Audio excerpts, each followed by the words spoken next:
¿Todo bien? Bueno, volvemos. Y hoy les voy a presentar, bueno, una reacción. Voy a tratar de buscar los mejores videos, pero vamos a reaccionar por el 25 de mayo, por el 9 de julio, a la historia argentina. Así que vamos a ser totalmente imparciales, ¿sí? Criticando y apoyando lo que se debe. Así que nada, vamos a YouTube y no se preocupen si no lo ven en vivo, después va a ser subido y esperemos que salga bien, así no lo tenemos que editar mucho. Vamos para allá.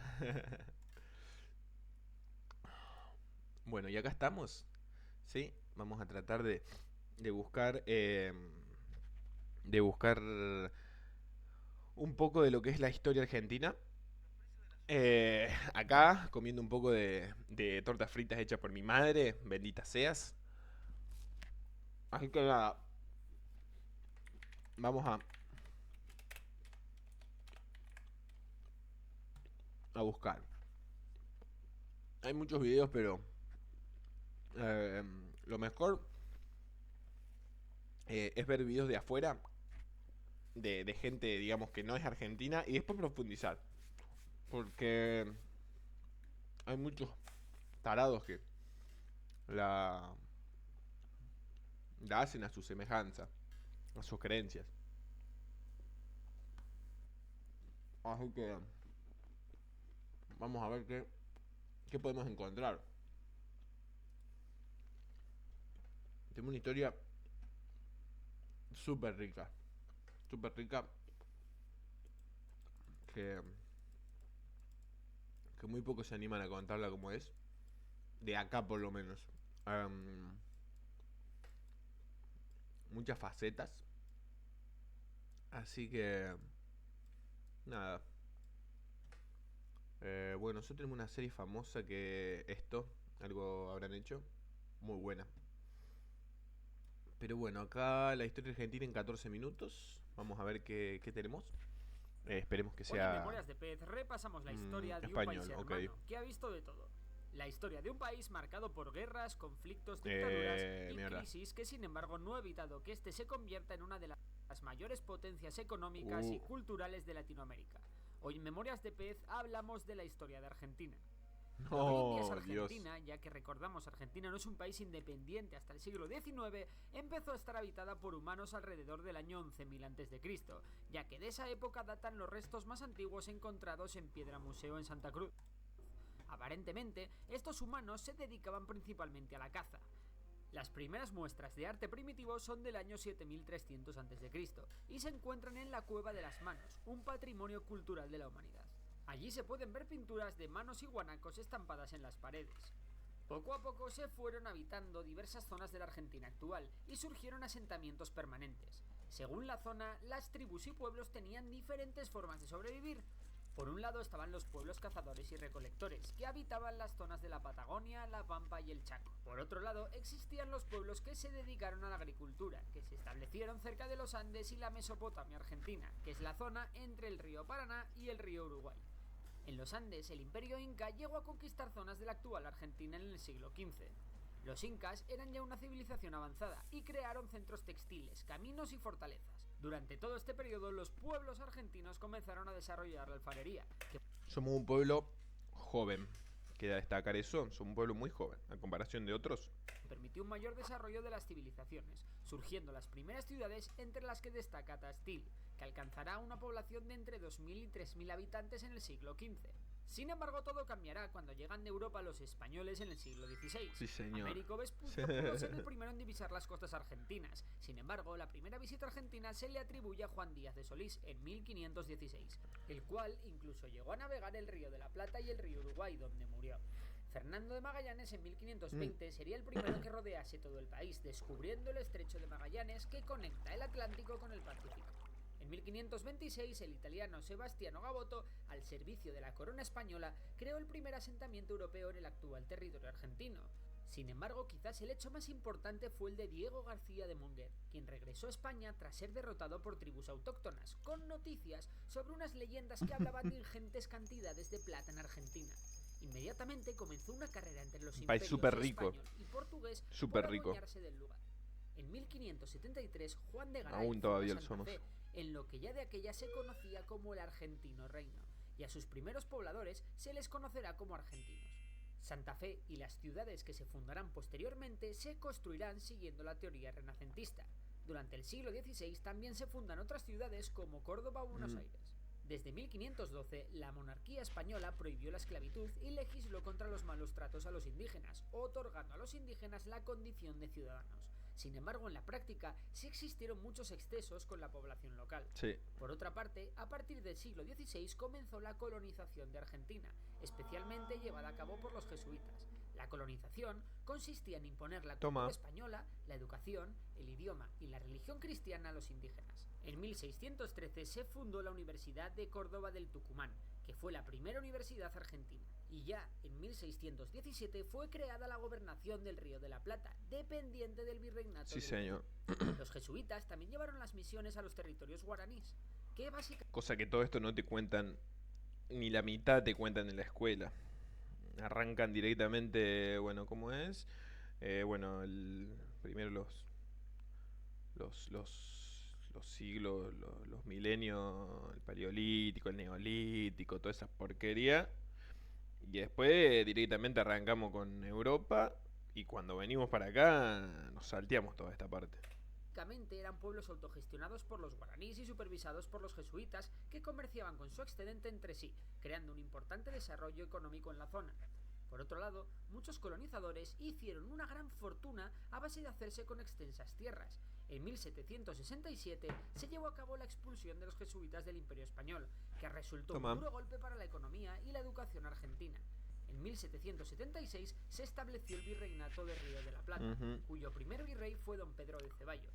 Durante prácticamente toda la estancia española en Argentina, las tropas españolas tuvieron serios enfrentamientos con pueblos indígenas. Especialmente importantes fueron los enfrentamientos con el pueblo mapuche, el cual fue un auténtico chilenos de mierda eso para el Imperio Español, tanto que se tuvo que formar el Tercio de Arauco, el único tercio formado en Latinoamérica para acabar con la resistencia mapuche. La llegada de los Borbones al trono de España a principios del siglo XVIII no trajeron buenas noticias para los argentinos, ya que los territorios coloniales... ¿Cómo va a haber gente? Estoy recaliente ahora, ¿eh? ¿Cómo va a haber gente que critica la colonización, hermano? Uy, que me anda la puta que la parió. Colonización. Vamos a criticar la colonización, hermano. No seríamos lo que somos hoy, flaco. Seríamos todos unos africanos. Proceso en el que un país o territorio se denomina por otro. Es dominado por otro, perdón. Y acá ves, mira, este proceso puede ser político, militar, cultural o económico. Yo sé que es invasión, desposesión, todo lo que quieran. Pero dejate de romper las bolas, hermano. Dejate de romper las bolas. ¿Qué carajo criticar? ¿Qué quiere que sigamos? A ver, africano probando la Coca-Cola.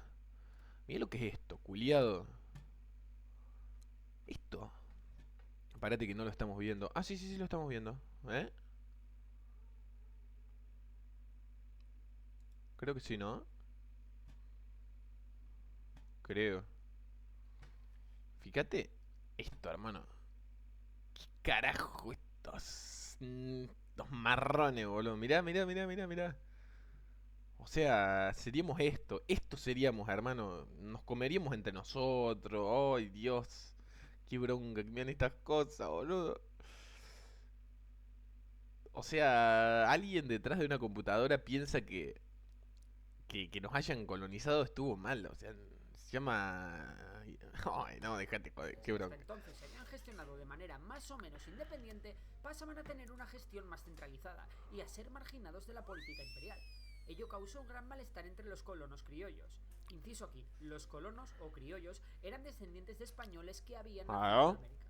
Bueno, y con todo este marrón llegamos a 1806. Con el Imperio Español en una crisis económica, social y política brutal, los ingleses atacan Buenos Aires primero y Montevideo un año después. Ante la incapacidad del ejército español, tienen que ser los propios criollos y los habitantes locales los que se organicen para echar a los ingleses. En 1808, No se Francia lo aguantaron los invadió ingleses, España. ¿eh? Así que recapitulemos. España trata a Argentina como una colonia y la perjudica en sus intereses comerciales. España no es capaz de defender los territorios argentinos y por si fuera poco, Francia había invadido España. Pues con todo eso, la reacción Todo argentina junto. no se hizo esperar. El 25 de mayo de 1810 hubo una revolución que triunfa y destituye al virrey. ¿Dónde está? Este loco. Y el otro. Y esto. Y este loco. Tipazos. Tipazos. Y hay gente. ¡No! Y hay gente que no sabe. Pero. ¿Dónde nació Cornelio Saavedra? Ay, con dos A era. Alguien que no sabe. Gente que no sabe esto. Pero Cornelio Saavedra es boliviano. El primer presidente que tuvimos fue boliviano. ¿Eh? Mirá, Cornelio Judas Tadeo de Saavedra. Fue comerciante, miembro capitular y estadístico rioplatense. ¿Eh? Boliviano, el primer presidente que tuvimos. Y se crea la primera Junta Patria del Gobierno. Esta primera junta profesionalizará las milicias revolucionarias y creará un ejército que se enfrentará con éxito al ejército español y a los partidarios de la corona española. Finalmente, el Congreso, reunido en Tucumán en 1816, La casita de proclamó Tucumán, la papá. independencia de lo que entonces se llamó las Provincias Unidas del Río de la Plata. Estos revolucionarios también fueron claves en la independencia de Chile, de la que ya hablaremos otro día. Y los chilenos se hacen los locos. ¿Vos podés creer? Joder, mil Pero putas. esta era de carácter centralista y las provincias no la aceptaron y se alzaron en armas, derrotando a los centralistas en la batalla de Cepeda. Tras la batalla, Buenos Aires se separó de las Provincias Unidas. Unitarios Brasil y federales. aprovechó la ocasión para pescar en Río Revuelto e intentó anexionarse una parte de las Provincias Unidas en 1825, estallando una guerra que duró 3 años, No, y en papá. la que se acabó firmando la paz, otorgando la independencia a lo que hoy en día es Uruguay. Por su parte, Culpa de el los gobernador brasileños, Buenos hijo de Aires, puta. Juan Manuel Rosas, federalista, logró hacerse con el poder tras derrotar al jefe de los unitarios, el general Paz. Tipazo Rosas, ¿eh? Te lo pintan en la escuela, te lo pintan como... te lo pintan como malo. Pero era un tipazo. Tipazo. Acá está. Mira. ¿Dónde está? Estanciero militar y político. Derrotó a Lavalle. ¿Dónde está? Acá. Acá está. Asumió la gobernación de la provincia de Buenos Aires con la suma del poder público y manejo de relaciones exteriores de la Confederación. Una locura, hermano.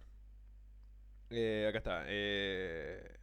Por fundación y convicción y hacía nombrar federal como estrategia para consolidar su liderazgo. Era autoritario y reaccionario por por fundada. Esto es el Entrerios. El entre. Estoy re mal. Era autoritario y reaccionado por fundada comisión y la postergación de la organización de la estructura de una república liberal y federal. ¿Qué interés? Defender y proteger la religión católica, sostener la causa nacional de la federación. Inchequeable esto.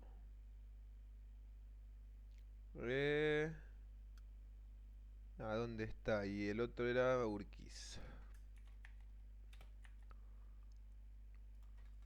Urquiza, acá está. Pero ¿cuál Urquiza es este, no?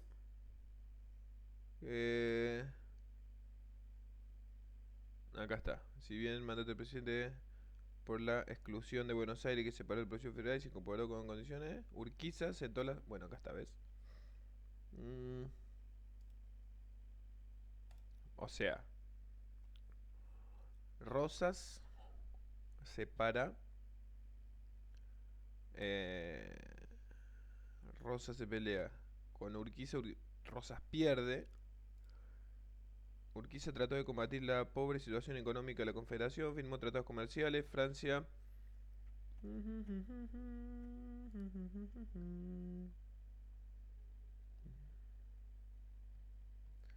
Bueno, él acá como dice, ¿no?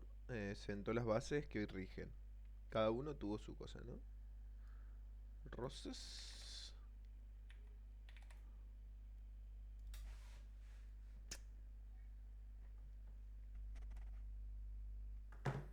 Eh,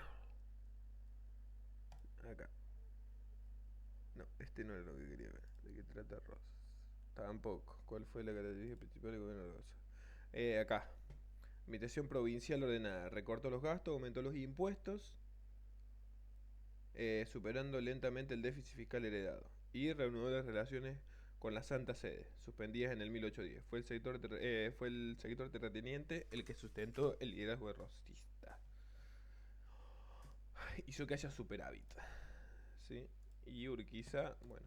El gobierno de Rosas se prolongó 20 años en dos fases, durante los cuales se hizo notar por su crueldad y tiranía que dio lugar a repetidas insurrecciones. Paraguay y la provincia de Corrientes se alzó contra el dictador en 1851 y lo derrotó en Caseros en 1852. En 1853 el Congreso redactó una constitución democrática y federalista, y es aquí donde podemos empezar a hablar de Argentina, aunque durante años se llamó la Confederación Argentina. Sin embargo, el nuevo gobierno con Urquiza al frente pronto se vio amenazado por Buenos Aires, que declaró la guerra al resto de la nación. Sin embargo, Buenos Aires fue derrotado y finalmente se reintegró a la Confederación Argentina. Pero las cosas no quedaron así. En 1861 un nuevo conflicto enfrentó a Buenos Aires con la Confederación. El general Mitre, jefe del ejército de Buenos Aires, derrotó a la Confederación en la batalla de Pavón, lo que supuso la unificación del país bajo la hegemonía de Buenos Aires. El caso es que Mitre defendía la Constitución de 1853, y durante su gobierno y el de los siguientes presidentes, Sarmiento y Avellaneda, el país se estabilizó internamente. A pesar de la guerra que la coalición de Brasil, Argentina y Uruguay ganaron a Paraguay, el resto del siglo XIX fue de relativa calma y desarrollo para Argentina. El poder fue ocupado por un partido conservador llamado el Partido Autonomista Nacional, que se mantuvo 42 años ininterrumpidamente en el poder. Es en esa época cuando el territorio de Argentina toma la forma actual, con lo que se llamó la conquista del desierto. A la cabeza del Partido Autonomista Nacional estaba Julio Argentino Roca, al que le llamaban el Zorro, por su...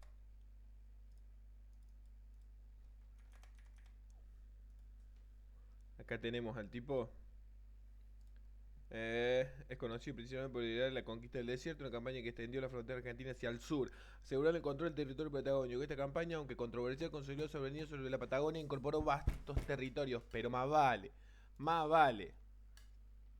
Estos indios hijos de puta, acá. Lleva la campaña del desierto con el objetivo de expandir, controlar las tierras habitadas por pueblos originarios. La pija, pueblos originarios, la pija. Chilenos se querían meter para el lado nuestro, boludo. Su capacidad para pactar con otros partidos sin perder nunca el poder. Con el Partido Autonomista las infraestructuras mejoraron y el desarrollo económico del país comenzó a ser mayor. Eso sí, a cambio el presidente Roca fue bastante autoritario. No importa. Por ello, en 1890 hubo un intento de revolución llamada la Revolución del Parque, que al igual que la Revolución de 1905 fue un rotundo fracaso. A principios del siglo XX Argentina consiguió asentar su presencia en una parte de la Antártida. En plena Primera Guerra Mundial, el principal partido de la oposición, la Unión Cívica Radical, dirigida por Alem e Hipólito Yrigoyen, conspiró contra el régimen y exigió elecciones limpias que se realizaron en 1916 y en las que triunfó el radicalismo. Durante la primera presidencia de Yrigoyen se cometieron las mayores masacres obreras de la historia de Argentina y la única matanza de judíos cometida en continente americano. Mirá, y estos caras de verga de la Unión Cívica, boludo, me mandan a estudiar a mí, hijos de mil putas. Como los odio más que los peronistas, que los kirchneristas, porque son unos traidores a la patria. Era promover mentira. ¿A dónde está?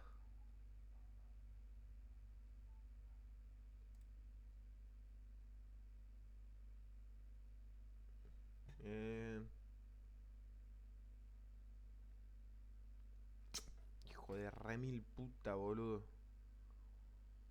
Cara de verga.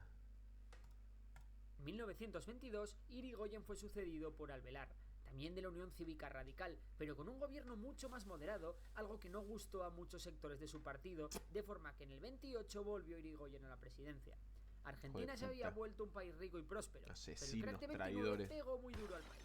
Primero porque su industria estaba muy expuesta, y segundo porque se había creado un gran entramado de corrupción. El 6 de septiembre de 1930, el general José Félix Uriburu derrocó al gobierno constitucional, iniciando una serie de golpes de Estado en Argentina y gobiernos militares que se extenderían hasta 1983. Tras el golpe, surge una etapa conocida como la década infame, en la que habría hasta 4 presidentes, y en la que la prioridad fue recuperar y hacer crecer la industria del país. El 4 de junio de 1943 se produjo un nuevo golpe militar llamado la Revolución del 43, y que acabó no sin dificultades con Juan Domingo Perón como presidente en 1946. Hijo de remil puta este también. Perón 1943. ¿Qué dice? Fue un militar que se destacó en la revolución de ese año, un golpe de estado. Acá está, mira, ve. Un golpe de estado liderado por militares nacionalistas, conocido también como la revolución del 43. Perón era miembro del grupo, un grupo oficial que buscaba poner fin a las políticas de la década infame y lo consideraban un gobierno corrupto y pro-estadounidense. O sea, de la Unión Cívica Radical. Tras el golpe, pero fue nombrado secretario de Trabajo y luego secretario de Guerra, donde implementó políticas que beneficiaron a los trabajadores y que sentaron la base para su posterior ascenso al poder de las elecciones. O sea, acá cuando le empezó a regalar bicicletas a la gente. Bueno, en fin, seguimos. Perón fue el creador del peronismo, una corriente política que tuvo un gran apoyo dentro de los sindicatos y las clases populares, ya que este se enfocaba en la justicia social, pobres y los negros derechos de los trabajadores, en un estado fuerte con un elevado gasto público y unos aranceles altos que protegiesen la industria nacional. Todo ello edulcorado con una buena dosis de nacionalismo. Sin embargo, el peronismo también supuso la creación de otro movimiento muy importante, el antiperonismo, que defendía que las políticas peronistas no traerían más que crisis y hambre. En el 55, la Revolución Libertadora, que no fue más que otro golpe de estado militar, derrocó a Perón. Con la Revolución Libertadora volvió la inestabilidad política. Nuevos gobiernos y golpes de estado se sucedieron, como el de Frondizi, quien autorizó la enseñanza privada y religiosa, o el de Illa. Pero este último fue derrocado por un movimiento conocido como la Revolución Argentina, que vio como gobiernos como el de Onganía, el de Marcelo Levingston o el de Lanusse fracasaban uno tras otro sin atajar la inestabilidad política y militar del país. Al final no quedó más remedio que celebrar otras elecciones. Y a que no sabéis quién ganó, que llevaba 17 años en el exilio. Pues sí, el señor Perón, aunque realmente murió un año después. Pero no pasa nada, todo queda en casa y fue su mujer quien lo sucedió. La primera presidenta de Argentina, conocida popularmente como Isabelita Perón. Pero señores y señoras, esto es Argentina. A Isabelita Perón la derroca un nuevo golpe militar, y desde el 76 hasta el 83 una junta militar se dedica a gobernar el país. Tantos gobiernos y tanta inestabilidad habían provocado una gran crisis económica en el país. Para que la gente mirase a otro lado, se busca un enemigo externo. Y es entonces cuando el gobierno argentino desempolva una antigua reclamación argentina, las Islas Malvinas. Así que Argentina invadió las Islas Malvinas en poder Reino Unido. Reino Unido responde y gana la guerra argentina. Una guerra que podéis ver en el vídeo que os dejo en la descripción y en los comentarios. También poco antes, guerra innecesaria, guerra innecesaria.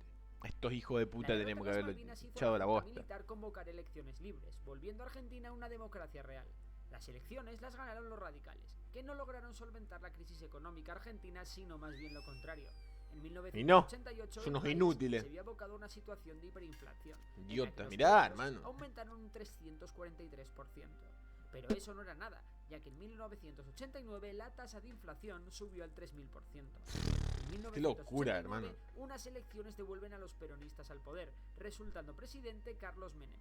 Menem llevó a cabo importantes medidas económicas para sacar al país de la miseria. Una de las más acertadas tuvo que pintar de peronista, crear Mercosur con Brasil, Uruguay y Paraguay, con el objetivo de formar un fuerte bloque económico sudamericano.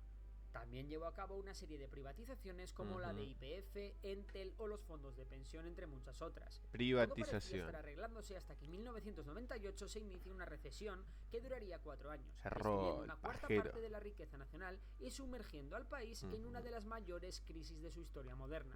Los radicales volvieron al poder en 1999, tras unas elecciones, y se comieron lo peor de la crisis, teniendo que decretar un corralito en el que la gente no podía sacar del cajero más de 250 pesos por semana, los radicales, iniciando violentas protestas y saqueos en todo el país. La política no se estabilizó hasta la vuelta del peronismo de la mano de Néstor Kirchner, al que sucedió su mujer Cristina Fernández de Kirchner. Hay que decir el primer gobierno de Néstor fue bueno. Macri, un liberal que tenía como lema pobreza cero, derrotar el narcotráfico nada de liberal. Pero me parece que ninguna de las tres. Nada de liberal. Macri se comerá un par de crisis gordas, dejando la presidencia actualmente en manos de Alberto Fernández. otro peronista. Otro Y así hijo hemos de llegado mil a la actualidad. putas. No, Argentina no, teniendo no. Bueno, acá hay un par de cositas. Bueno, que no, Hoy en Memorias de P. que no son, ¿no? Que tenemos acá una hora. A ver, che. Argentina es un país de contrastes, una nación que ha tocado la gloria y el abismo, que ha sido el granero del mundo y también ha visto sus calles llenarse de crisis y luchas. Es una historia de conquistas, sueños, traiciones y resurgimientos. Sí, señor. ¿Cuántas veces Argentina ha estado al borde del colapso? ¿Y cuántas veces ha renacido con más fuerza? Si alguna vez sentiste que este país tiene un destino marcado por la lucha y la pasión, este recorrido por su historia es para vos. Porque entender el pasado no es solo recordar, es descubrir las claves que explican quiénes somos hoy y hacia dónde podemos ir. Desde sus raíces indígenas hasta los imperios europeos. Desde la independencia hasta los caudillos, la prosperidad y la caída, las dictaduras y la democracia. Cada etapa dejó una huella y cada argentino lleva esa historia en la sangre. Hoy te invito a viajar en el tiempo, a revivir los momentos que forjaron esta tierra y a comprender que, aunque la historia de Argentina esté llena de desafíos, siempre ha tenido la capacidad de levantarse y reinventarse. ¿Listo para descubrir el alma de Argentina? Listo. La historia comienza ahora. Atención, argentinos y amantes de la historia. Antes de comenzar este increíble viaje a través de la historia de Argentina, quiero pedirte un pequeño dejar que a más persona de Argentina salvaje. Era un escenario de cambios. Comenzó a tomar forma. Se levantaron los Andes como una ¿Qué decís, desaparecería. Los Yámanas. Pero... Regresar a España con la noticia de la trágica expedición. Este fracaso no desalentó a los europeos. Años después, en 1526, el navegante Sebastián Caboto, sin suficiente sobreviviente, estuvieron bajo el control del virreinato del Perú, cuya capital, aunque no sin dificultades. Durante los siglos siguientes, la corona española... ¿Qué dice acá? ¿Cuál de estos personajes no participó en la Revolución de Mayo? ¿Manuel Belgrano, San Martín o Mariano Moreno? San Martín, papá. Déjanos tu respuesta en los comentarios y quédate hasta el final para ver si acertaste. Bueno. La Revolución de Mayo, también conocida como la Semana de Mayo, fue una serie de sucesos que llevaron a la formación del primer gobierno patrio el 25 de mayo de 1810, el cual sería el primer paso hacia la ruptura de los vínculos de dependencia política con la monarquía española. ¿Cuáles fueron las causas que generaron esta revolución? ¿Cómo se desarrollaron los hechos? ¿Y quiénes fueron los protagonistas? Entre las causas que llevaron a la Revolución de Mayo, podemos mencionar, entre otras, el monopolio español en otros países habían generado su crecimiento, revoluciones, la Guerra de Independencia norteamericana y posteriormente la Revolución Francesa despertaron movimientos emancipatorios por todo el mundo. Tales ideas no tardaron en llegar a la plena Río de la Plata al mando del ataque inglés en los criollos. Era sometida por Napoleón Bonaparte. Acá. A comienzos de 1810, España era sometida por Napoleón Bonaparte y el rey Fernando VII era llevado cautivo Napoleón, que no era petizo. a Francia. Este último acontecimiento era el momento esperado para que un grupo destacado de la población criolla impulsara la revolución. Protagonistas. Antes de analizar el desarrollo de los acontecimientos, conozcamos primero a sus protagonistas. El virrey nombrado por España, Baltasar Hidalgo de Cisneros. El jefe del regimiento de patricios, Cornelio Saavedra, presidente de la nueva junta. Los vocales de la junta, el coronel Manuel Belgrano, su primo Juan José Castelli, el orador de la revolución, el militar Miguel de Ascuénaga, el sacerdote Manuel Alberti y los comerciantes Domingo Mateu y Juan Larrea, y como secretarios de la Junta, los doctores Juan José Paso y Mariano Moreno, así como otros impulsores de la revolución, como Rodríguez Peña, Domingo French y Antonio Luis Beruti. Desarrollo de los hechos. El 14 de mayo de 1810, llega la autoridad de Aires las noticias de la caída del Imperio Español. Hidalgo de Cisneros anuncia que, en caso de la caída total de España, él asumiría el poder, y junto a los otros virreinatos, se crearía una región. Los y a Martín Rodríguez que exigieran a Cisneros la formación de un cabildo abierto para analizar la situación. Los cabildos coloniales eran instituciones de justicia, salud, miembros, vecinos, los jefes. El día martes 22 de mayo. Al día siguiente, el 21 de mayo, la Plaza de la Victoria, actual Plaza de Mayo, se llenaba de porteños armados liderados por Domingo French y Antonio Luis Beruti, exigiendo un cabildo abierto y la renuncia del virrey. El jefe del regimiento de patricios, Cornelio Saavedra, logra calmar los ánimos confirmando el apoyo militar a la causa. El martes 22 de mayo se lleva a cabo el cabildo abierto, mientras una multitud aguardaba en la abarrotada plaza. No había un término medio. El poder debía pasar al pueblo, argumento defendido por Juan José Paso y Juan José Castelli, o continuar en la corona.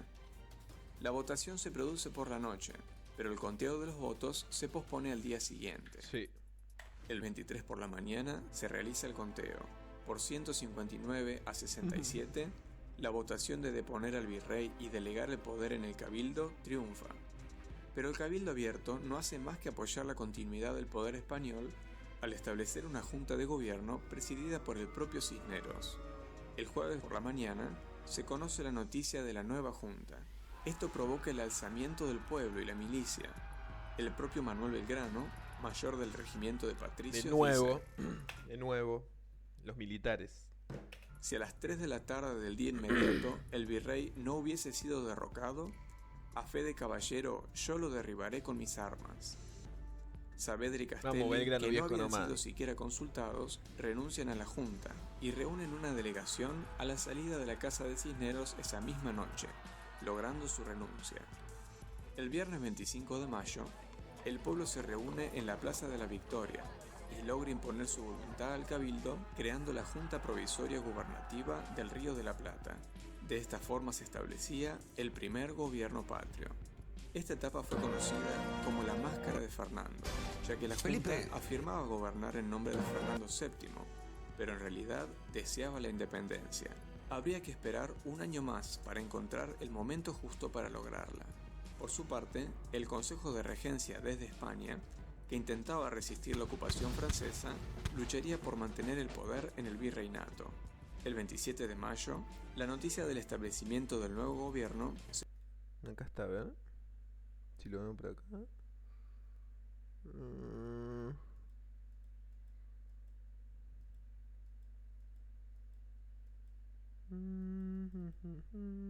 No, me fui.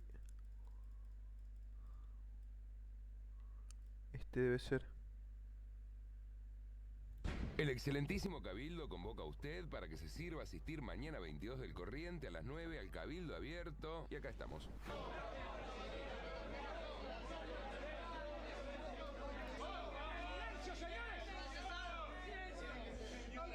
Va a hablar el obispo Luis, por favor. Los españoles que se encuentren en las Américas deben tomar y asumir el poder y el control de ellas. Solo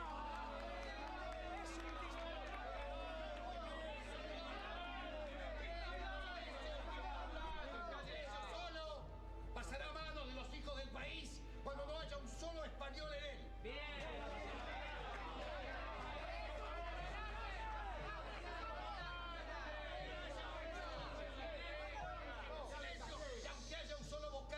En la Junta Central de Sevilla y arribase a nuestras playas, debemos recibirlo como al soberano.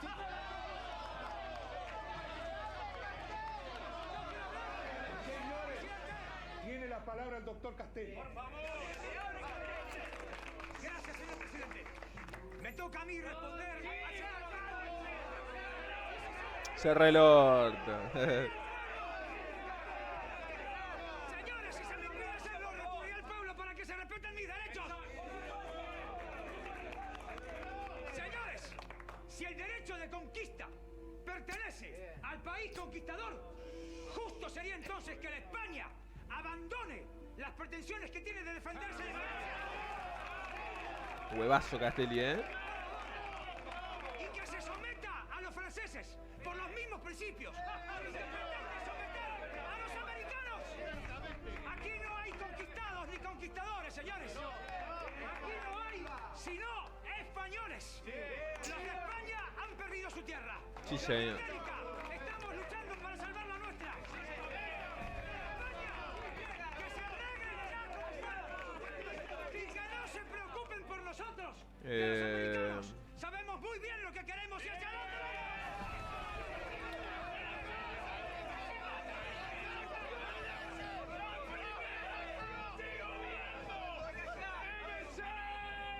¡Convocar a una junta provisoria! ¡Sí, señor!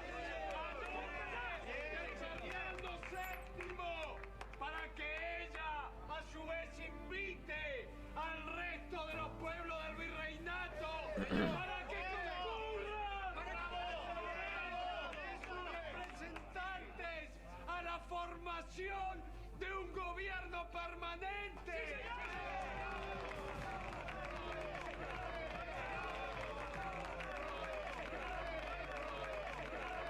Una vez que se superó una autoridad a la del virrey. Ahí está Belgrano. Sí, señor. Tienes razón, Belgrano. Sí. ¿Y qué hace acá? Voy a aplicar. Está haciendo señas a los que están afuera. Si la cosa no sale como a ellos les gusta, se va a pudrir todo. ¿Qué decís? Que si Gabriel Belgrano levanta el panelito Claro. y se sacude, van a entrar 500 tipos armados hasta los dientes encabezados por French y Beruti. Y ahí se va a poner brava la cosa. ¿Te gusta? Hay que irse. ¿Por qué? Si se dan cuenta que nos somos propietarios, se va a pudrir todo. No quiero conocer las cárceles de 1810. Ahí vamos, vamos. Justo una vez que sabía por quién iba a votar. Vamos. Y van a empezar a sufragio. Quienes estén de acuerdo en deponer al virrey, que levanten la mano. El día 23 a la mañana, el Cabildo se reúne para contar los votos y reconoce que Cisneros debe ser reemplazado por una junta. Pero en una maniobra muy turbia, nombra al frente de esa junta al propio Cisneros. Como era de esperar, la noticia cayó muy mal. A ver. ¿Sabes qué? Re loco, ¿no? Pero siempre quise imaginarme cómo habrá sido este día. Y bueno, tratemos. Llovía. No, no llovía. Pero si no llueve. No, sí, parece que llovía, Parece que llovía. Se largó con todo, Por eso tantos paraguas. El paraguas era un objeto de lujo. Cada paraguas costaba 4 reales, así que muchos paraguas no habría seguramente. ¿Cuánta gente había? Me imagino una multitud toda rugiendo, la plaza llena. Había unas 600 personas más o menos. Eso no es una multitud. Bueno, si pensás que Buenos Aires tenía 40.000 habitantes, es como si hoy metieras 250.000 personas, no está mal, ¿no? Mira, ahí está. French y Beruti, dos jóvenes entusiastas que repartían escarapelas. ¿Quién más? ¿Por aquí? ¿Por allá? ¡Viva la patria! ¡Viva! ¡Viva! ¡Viva! Sí, habrá que agregarles esto, Eso es por lo de jóvenes entusiastas, ¿no? Sí, en realidad eran dos punteros que dirigían un grupo político de chicos bastante bravos, conocidos como la Legión Infernal, que eran los que iban a pudrir todo si la cosa no salía como ellos esperaban. Pero repartían escarapelas. Y algún distintivo ellos habrán repartido para diferenciarse del resto, sí, probablemente, Cómpreme una empanada. Ahí está, El negrito alegre que repartía empanadas. ¿Y alegre por qué? ¿Cómo por qué alegre? Porque a partir de ese momento iba a ser independiente. Seguía siendo esclavo. ¿Cómo no era cuenta propista? Sí, pero recaudada para su amo. Claro. Pero vendía empanadas. Y empanadas había en el norte, en San Juan, en Salta. Pero encontrar una empanada en Buenos Aires era más difícil que encontrar un negro libre. ¿Sabes qué, Felipe? Me arruinaste bastante mi cuadrito del 25 de mayo. Por lo menos me queda el Cabildo. Porque el Cabildo es el mismo. No. Y la verdad... Primero le cortaron los brazos hasta el codo. Después le sacaron la cabeza. Chao. Pero enseguida se le volvieron a poner. El Cabildo de Buenos Aires ya no es lo que era. La casita de gobierno que Juan de Garay había plantado al fundar Buenos Aires fue demolida a comienzos del siglo XVIII. En 1765, en ese mismo lugar, se terminó de Boludo, construir un mirá lo edificio de que es 2 eso, pisos con culiao. torre y un balcón enorme. En 1767 se anexó una cárcel para hombres, separada de la parte de adelante por un patio. 100 años después, al cabildo le achicaron los balcones y le sumaron 10 metros a la torre. Después le sacaron toda la torre porque era muy alta y siempre se estaba por caer. Cuando en 1889 quisieron inaugurar la Avenida de Mayo, se dieron El cuenta de que cabildo el al medio. cabildo molestaba al paso. Le arrancaron 3 arcos del lado norte. Pero 50 años más tarde quisieron hacer la diagonal sur y el cabildo seguía molestando. Le arrancaron 3 arcos del otro lado. Pero en 1940, el arquitecto Mario Buschiazzo tuvo una idea excelente: hacer que el cabildo se pareciera al que era antes. Pero no le pudo agregar los arcos porque era tarde, las calles ya estaban hechas. Pero le devolvió la torre, aunque más baja. Le puso herrería tipo siglo XVIII, techos a 2 aguas y lo pintó parejo. Lo que pasó adentro del cabildo hizo historia. Lo que le pasó afuera fue más bien histeria. Y se nombró la primera junta. Exactamente, ahí lo tenés a Saavedra, el presidente, jefe de los patricios, que lideraba el sector más conservador de la Junta y había nacido en Potosí. ¿En Potosí? Entonces Bolivia. podemos decir que el primer presidente argentino fue boliviano. Exactamente, un duro golpe para nuestros sueños europeos.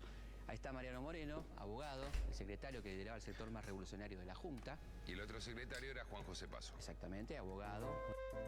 Bienvenidos a un nuevo capítulo de Aula Austral.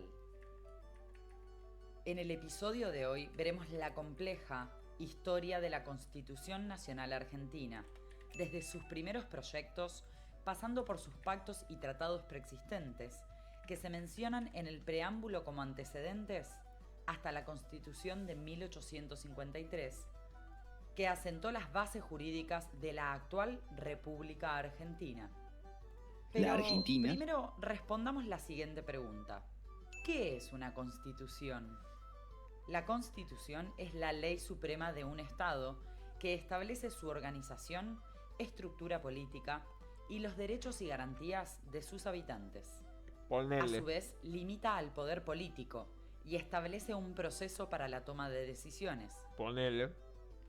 Desde la Revolución de Mayo de 1810, luego de desconocer la autoridad del virrey Cisneros, los criollos revolucionarios tuvieron la voluntad de sancionar una constitución que organizara a las instituciones del territorio. El primer intento de constitución fue el llamado Reglamento de División de Poderes de 1811, redactado por el deán Gregorio Funes el 22 de octubre de 1811. Este reglamento fue aprobado de Poderes de 1811, redactado por el deán Gregorio Funes el 22 de octubre de 1811. Este reglamento fue aprobado por los diputados de las provincias que se encontraban en Buenos Aires con el fin de regular a los poderes estatales. Pero el primer triunvirato compuesto por Chiclana, Zarratea y Paso lo rechazó. En su lugar, el triunvirato dictó un estatuto provisional que decretó, entre otras cosas, la libertad de imprenta y estableció los derechos y garantías esenciales del ciudadano, como ser el derecho a la protección de su vida, libertad y propiedad. Pero no estableció la organización estatal, ya que el Poder Judicial estaba subordinado al triunvirato y el legislativo fue disuelto. El 31 de enero de 1813 comenzó a sesionar en Buenos Aires la llamada Asamblea del Año 13, que fue convocada con la intención de declarar la independencia nacional y sancionar una constitución. 1816. La Asamblea presentó 4 proyectos de constitución. 3 de ellos eran unitarios, es decir, que fijaban un poder central fuerte para que gobernase sobre el territorio, y la otra propuesta era federal, en donde las provincias mantendrían su autonomía sobre sí mismas. Pero ninguno de los proyectos fue aprobado. Aunque la Asamblea no logró completar sus objetivos, sí pudo establecer derechos de importancia como la abolición de la esclavitud y la igualdad personal de los pueblos originarios. Unitario. En 1919, el Congreso de Tucumán sancionó el primer texto constitucional para el Estado de espíritu unitario, y por este motivo la Banda Oriental y las provincias de Corrientes, Entre Ríos y Santa Fe no la aceptaron. y catapultó el comienzo de las guerras civiles. El 1 de febrero de 1820, en la cañada del arroyo Cepeda, el caudillo santafesino Estanislao López y su par entrerriano Francisco Ramírez vencieron a las fuerzas del director supremo José Rondó, provocando la disolución de las autoridades nacionales que dio comienzo a la anarquía del año 20, en la cual se caracterizó por la ausencia de un gobierno central que fomentó la autonomía de las provincias. El 23 de febrero de 1820 se firmó el pacto conocido como el Tratado del Pilar, en donde las provincias de Santa Fe, Entre Ríos y Buenos Aires, representada por su gobernador provisional Manuel de Zarratea, acordaron poner fin a la guerra, la libre navegación de los ríos Paraná y Uruguay y concentrar sus fuerzas y recursos para asentar un gobierno federal. El 24 de noviembre del mismo año, las provincias de Buenos Aires y Santa Fe firmaron el Tratado de Venegas, que reafirmó el espíritu federal cuando acordaron que los representantes de todas las provincias debían reunirse en un Congreso Constituyente en Córdoba. Pero las facciones unitarias lideradas por Bernardino Rivadavia impidieron la realización del Congreso, que empeoró los conflictos internos. El 25 de enero de 1822, ante el peligro de una guerra con el Brasil, por el control de la banda oriental, llevó a las provincias de Buenos Aires, Entre Ríos, Santa Fe y Corrientes a firmar el Tratado de Agresiones. Finalmente, con 2 años de diciembre de 1800, que había asumido la presidencia, bien conocida como la Constitución de Rivadavia, que había asumido la presidencia el 8 de febrero de ese mismo año. La Constitución de 1826 de Buenos Aires por las provincias y luego de la renuncia Entre Ríos unitaria tacto legal pero acá. Durante los extensos gobiernos de Juan Manuel de Rosas no se dictó una constitución, pero se logró consolidar la unidad de la Confederación, ya que las provincias delegaron en Buenos Aires el manejo de las relaciones exteriores. Pero en 1851 se produce el levantamiento de Justo José de Urquiza, que derrotó a Rosas el 3 de febrero de 1852 en la Batalla de Caseros y puso en marcha la organización constitucional del país, cuando convocó a una reunión a todos los gobernadores para firmar el 31 de mayo de 1852 la Constitución. El Pacto de San Nicolás. En él se reafirmó el Pacto Federal y se hace un llamado a un Congreso General Constitucional y se separó de la Confederación. El Congreso genera a su gobierno la forma representación, control y equilibrio de los republicana, porque se basa en la división, control y ante sus representantes. Representativa porque el pueblo gobierna mediante sus representantes. Republicana porque se basa en la división, control y equilibrio de los tres poderes. Hace 2 años. Y es federal porque el poder del Estado se divide fundamentalmente entre el Ejecutivo Nacional y los gobiernos provinciales, que son autónomos en el establecimiento de su... Es actualmente el 8º país más grande del mundo, territorio. Para entender el punto clave que la región que más se ha extendido, ya verás por qué. Pero vámonos a los antecedentes, más específicamente a la independencia argentina. Como ya se mencionó, durante los primeros años, luego de la expulsión de los españoles, la actual Argentina más representativas fue la del general de Cuatro, Manuel de Rosas, entre 1830, que es sorpresivo a quienes con las Malones, que llevó la vida entre 1833 y 1834, que se llevó la vida de miles de indígenas como respuesta a sus ataques malones. Esto refiere a un ataque sorpresivo a caballo con la finalidad de hacerse con el ganado, provisiones y prisioneros, a quienes tomaban para trabajos forzados. A todo esto hay que sumar la presión de la expansión chilena, cuyo territorio también estaba limitado hacia la Patagonia y con quien llegaron a existir tensiones. Adelantándonos un poco, estas se calmaron en 1881, cuando ambos países delimitan las fronteras de manera favorable para Argentina, ya que existía el riesgo de que este último se ponga del lado de los aliados durante la Guerra del Pacífico en ese entonces en curso. Por último, hay que resaltar que en la Argentina existía un gran número de terratenientes acaudalados interesados en adquirir nuevas tierras para seguir expandiendo las principales actividades del país. tales como la ganadería. Vale, guacho. El entonces ministro de Guerra, Adolfo Alsina, propone un plan de ocupación pacífica, llegando a afirmarlo. Atacó poco después varias localidades bonaerenses mapuche mananado. Esto fue en una alianza con el cacique mapuche Manuel Namuncurá, quien a la larga se convertiría en una de las figuras más importantes de la resistencia indígena ofensivas. Había algunos intercambios de textos en lugar de ella que la como ministro muere por una enfermedad y es relevado por Julio Argentino Roca como ministro de Defensa. El nuevo encargado del conflicto creía que la única solución era subyugar, expulsar o asimilar en lugar de solo contenerlos.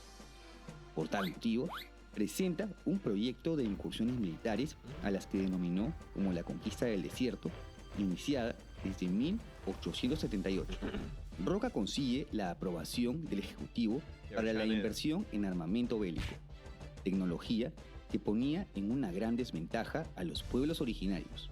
Es así que con 6.000 soldados y unos 1.000 indígenas aliados emprenden la campaña hacia el sur, atacando primero los asentamientos adyacentes a la Zanja de Alsina.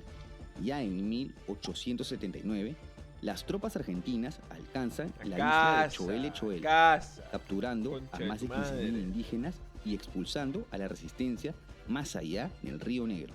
Comienza así la campaña al Neuquén, en donde siguieron demostrando una amplia superioridad ante los indígenas. Las victorias de Roca le hicieron ganar tal popularidad que se convirtió en presidente desde 1880. Para esto, Roca ya había delegado a Conrado Villegas para continuar las campañas.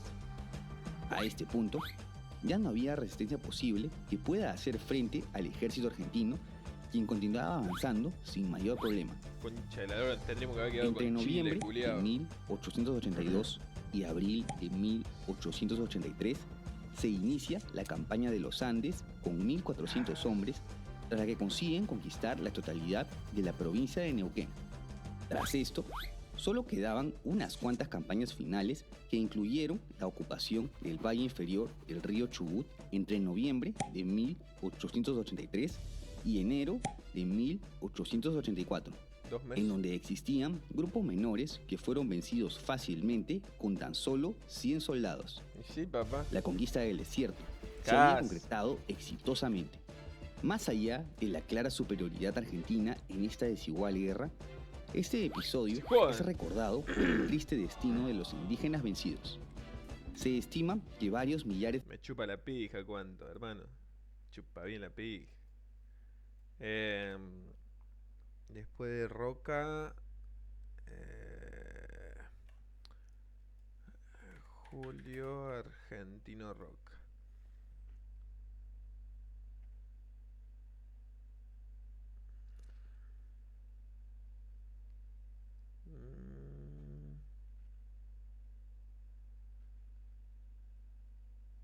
¿A dónde?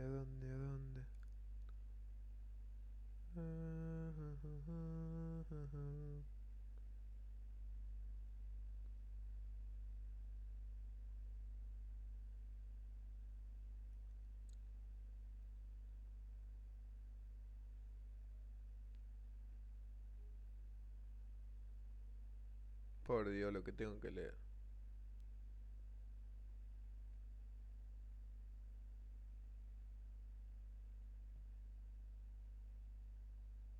Hoy vamos a hablar de uno de los personajes más ¡Buenas! Hoy vamos a hablar de uno de los personajes más importantes de nuestra historia. Ese que nos mira desde los billetes de 100p hace mucho tiempo. Sí, estamos hablando de Julio Argentino Boca. Digo, Julio Argentino Roca.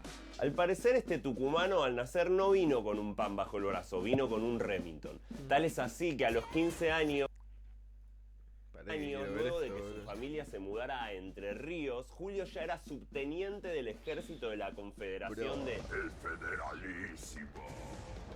Debutó en la guerra a los 16 años, ya que participó de la batalla de Cepeda, de la cual ya hablamos en el capítulo de Urquiza. El federalísimo.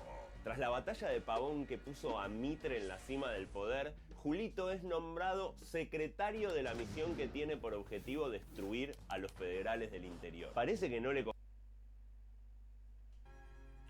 Aprieta contra el seno, se tapan la cara. Otros miran resignadamente al suelo. La madre aprieta contra...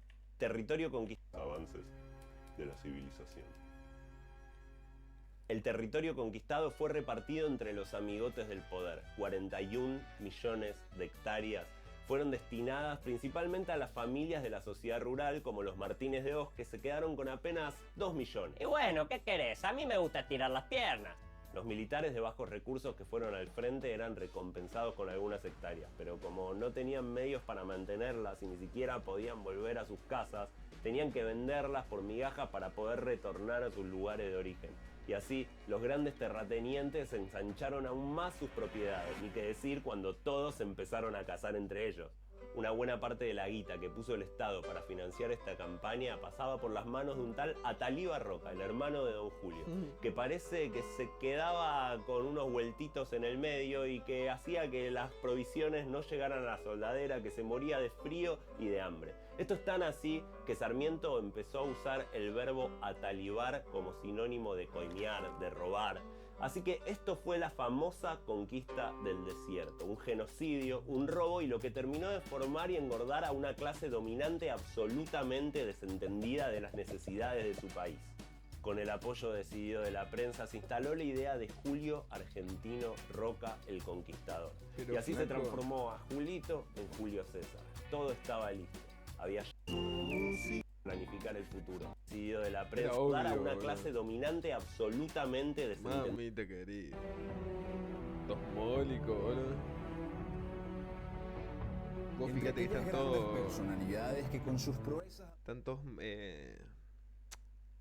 ¿cómo se dice? Todos tiran para el lado de... No, era un asesino. ¿Qué asesino? Chupame la pija, asesino. Nos dio el país que tenemos, hermano. Militares desde muy joven. Roca sellaría el proceso... El dominio de diversos grupos aborígenes o montoneras de composición diversa. A ver qué dice el cara de pingo este. Roca llevaría a la Argentina por una serie de profundas transformaciones, encaminándola a una modernización en todos los campos de su vida nacional. En primer término, Roca prohíbe la organización de fuerzas militares irregulares con el fin de evitar que las provincias pudiesen insurreccionarse nuevamente como estados independientes con sus propias formaciones políticas y sus milicias autónomas. En este proceso de centralización política y del poder armado, Roca declara Buenos Aires oficialmente como la capital de la República el 6 de diciembre de 1880. También en 1881 se crea el Consejo Nacional de Educación, cuyo primer presidente fue Domingo Faustino Sarmiento, que impulsó la fundación de bibliotecas y el robustecimiento del sistema educativo público en toda la nación. En marzo de ese mismo año, Julio Roca comienza la campaña de los Andes, una expedición que buscaba concretar lo iniciado con la conquista del desierto y pacificar así las tribus de la cordillera. Tras algunas batallas contra las tribus patagónicas, fue culminada la expedición en 1884 con la integración del Neuquén a la República, abriéndose las puertas para la fundación de nuevos poblados desde La Pampa hasta el extremo sur de la Tierra del Fuego.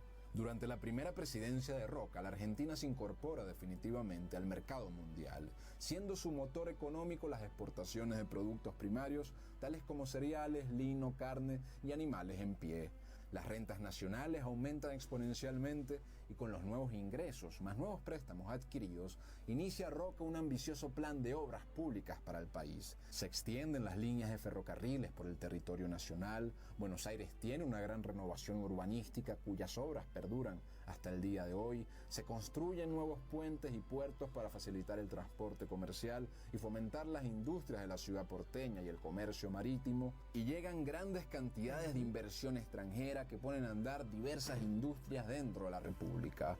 Algunos han denunciado que este proceso tuvo el costo de entregar gran parte de la economía del país a manos británicas y europeas, mientras que otros han señalado que estos grupos europeos eran los únicos con la capacidad técnica para, junto a los argentinos, elevar a la nación económicamente, como vino en efecto a ocurrir en las próximas décadas, convirtiéndose Argentina en la nación más próspera de la región. Al mismo tiempo, los defensores de Roca han señalado que durante su presidencia hubo diferentes hechos que mostraron una actitud más bien nacionalista frente a los imperios europeos. Volviendo a su gobierno, otro de los mayores logros de su gestión fue la fundación de la ciudad de La Plata, que hacía realidad el lema propuesto por el insigne economista Juan Bautista Alberdi, que rezaba que gobernar es poblar. El presidente Roca conocía la importancia del poblamiento de las tierras argentinas, de manera que se levantan varios proyectos que fomentarían intensamente en los siguientes años la llegada de corrientes migratorias de trabajadores y de familias desde Europa a una Argentina pujante que había alcanzado la paz. En 2 siglos de historia, Argentina fue el segundo país del mundo que más inmigrantes europeos recibió. Más de la mitad de ellos eran italianos y una parte considerable eran españoles. La absorción de inmigrantes llegó a tal nivel que en varias provincias del interior, incluida la capital, superaron en población a los criollos nativos. Durante este proceso, las hectáreas de cultivo y los rebaños de ganado de la Argentina se duplican y la extensión de líneas ferroviarias sobrepasaron los 6.000 kilómetros. La Argentina se convertía en el primer país granero del mundo. A medida que avanzaba la administración de Roca, se harían presentes grandes problemas. Sin embargo, los lograría sortear con gran astucia política. Conflictos con la Iglesia Católica, una escalada de tensiones con la República de Chile, la dependencia casi total del modelo agroexportador que provocaría una serie de problemas financieros en las décadas posteriores y hasta un primer intento de magnicidio por parte de un civil que le arrojó una roca al presidente en la cabeza. Pero más allá de los desafíos, Julio Roca logra la consolidación de un Estado nacional, moderno y capacitado, bajo el lema de paz y administración, rodeado de más de un continente diezmado de problemas y guerras. Para 1886 se acercan nuevas elecciones presidenciales y Roca propone a factores de poder del país la elección de su cuñado, el doctor Juárez Celman, la cual es aceptada sin problema y se avanza así en la consolidación de un régimen de partido hegemónico en el que Roca era el gran centro de mando, de decisión y de paz. Roquismo, Para julio papá. del mismo año 86, en el final de la presidencia de Roca, luego de un periodo de vigorosas reformas y de crecimiento, la nación entraba en una etapa de crisis financiera y de inestabilidad. Debido a grandes gastos en obras públicas, el abuso del endeudamiento y del crédito Sirve la obra bancario. pública, no Estos sirve la serían obra los pública. motivos que impulsarían a la revolución del Parque en contra del presidente Celman. La insurrección sería aplastada por el ejército, pero mostraría las grietas del sistema roquista. Por recomendación de Roca, Juárez Celman renuncia a la presidencia y es nombrado como jefe de Estado el que era entonces vicepresidente Carlos Pellegrini. Tras una pequeña estancia en Europa, Julio Roca regresa a Argentina para disuadir al principal candidato opositor, Bartolomé Mitre, de postularse a las elecciones. De esta forma, Roca logra que para el periodo presidencial de 1892 a 1898, Pellegrini entrega el poder a su candidato y al nuevo presidente electo, doctor Luis Sáenz Peña, un político perteneciente al ala del roquismo del Partido Autonomista Nacional, con la aprobación por primera vez de los partidos opositores, siendo Roca tras bastidores el verdadero hombre fuerte y factor de consenso nacional. Es así que mientras Luis Sáenz Peña era presidente de la nación, Julio Roca sería nombrado como presidente del Senado Nacional. A pesar de tener la aprobación de ciertos sectores de la oposición en este nuevo cambio de presidente, se generarían diversas convulsiones políticas. Sin embargo, estas serían aplastadas rápidamente por Julio Roca, garantizando el orden de la República. Pero a 3 años de su mandato, el 23 de enero de 1895, el entonces presidente Sáenz Peña renuncia repentinamente a la presidencia, entregando el mando al vicepresidente doctor José Uriburu, quien poco después, debido a una enfermedad, debió retirarse del cargo y por lo tanto Julio Roca, presidente del Senado, asumía como presidente interino de la Argentina. Como presidente interino, Roca luego decide postularse a la elección presidencial en 1898, venciendo con una mayoría aplastante, pues prácticamente no existía oposición organizada. El 12 de octubre del mismo año, el caudillo argentino volvía a la Casa Rosada, hallando en el país nuevos y viejos problemas. Dos problemas principales son los que inquietaban a Roca: la cuestión electoral, que sumía al país en un profundo descontrol político cada varios años que se realizaban elecciones, y la cuestión chilena, que recurrentemente amenazaba con una guerra internacional debido a que no se habían terminado de trazar con claridad los límites entre Argentina y Chile. Es así que Roca reforma la Constitución ese mismo año, en la que reestructura las elecciones de diputados, el ordenamiento de nuevo personal para los ministerios y también la optimización de la burocracia gubernamental para emprender lo antes posible el desarrollo de obras públicas en todo el país, especialmente en los nuevos territorios conquistados de la Patagonia. Roca emprende una extensa gira así por las provincias del sur con el objetivo de trazar las líneas definitivas de las fronteras de la República Argentina. Demostrando la fortaleza del ejército argentino, Roca navega el intrincado laberinto de los canales de la Tierra del Fuego hasta llegar a Punta Arenas. Allí en 1902, Julio se entrevista con el presidente chileno Federico Errázuriz a bordo del buque O'Higgins. Allí se firman los Pactos de Mayo y concluye la carrera armamentística entre ambos países para buscar una solución pacífica. El nuevo gobierno de Roca tuvo una política exterior buscando relacionar a la Argentina con naciones vecinas y hasta otras más distintas como Japón y Persia, al mismo tiempo dando grandes prioridades y privilegios a los europeos y británicos. Sin embargo, el gobierno de Roca fue el único que protestó enérgicamente el bloqueo que sufrió Venezuela por parte del Reino Unido y el Imperio Alemán en 1902. Con este caso, el canciller de Roca, Luis María Drago, desarrolló la célebre doctrina internacional. Hola, ¿cómo les va? Bienvenidas, bienvenidos a Lo Pasado Pensado. Y vamos a hablar del primer golpe de Estado de la historia argentina del siglo XX, 6 de septiembre de 1930. Les haya pasado.